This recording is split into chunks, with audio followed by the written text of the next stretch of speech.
ലോക പരിസ്ഥിതി ദിനത്തിൽ സ്കൂൾ വിദ്യാർത്ഥികൾക്ക് വിതരണം ചെയ്യാനുള്ള വൃക്ഷത്തൈകൾ കൊല്ലത്ത് സജ്ജമായി. വനം വന്യജീവി വകുപ്പിന്റെ ഹരിത കേരളം പദ്ധതിയുടെ ഭാഗമായാണ് സ്കൂൾ കുട്ടികൾക്ക് വൃക്ഷത്തൈകൾ വിതരണം ചെയ്യുന്നത്.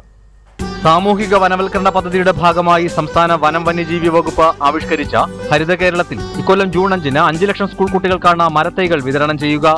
കൊല്ലത്ത് കരുനാഗപ്പള്ളി ആലിങ്കടവിൽ 40,000 വൃക്ഷത്തൈകളാണ് വിതരണത്തിനായി തയ്യാറാക്കിയിട്ടുള്ളത്.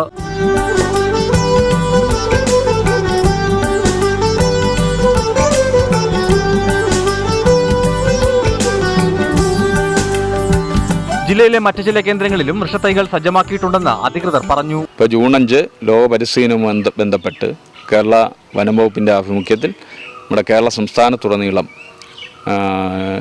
നഴ്സറി പ്രവർത്തനങ്ങൾ നടക്കുന്നുണ്ട്. അതിൻ്റെ ഭാഗമായിട്ട് തന്നെ നമ്മുടെ കരുനാഗപ്പള്ളി ബ്ലോക്കിൻ്റെ പരിധിയിൽ ആലിങ്കടവിൽ 40,000 വൃക്ഷത്തൈകൾ ഉൽപ്പാദിപ്പിക്കുന്ന നഴ്സറിയുടെ അവസാനഘട്ട പ്രവർത്തനമാണ് ഇവിടെ നടക്കുന്നത്.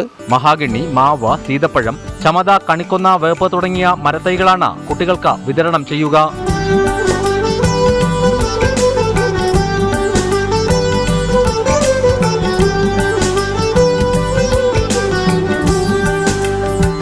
ഗോപു നീണ്ടകരയ്ക്കൊപ്പം റിപ്പോർട്ടർ കൊല്ലം.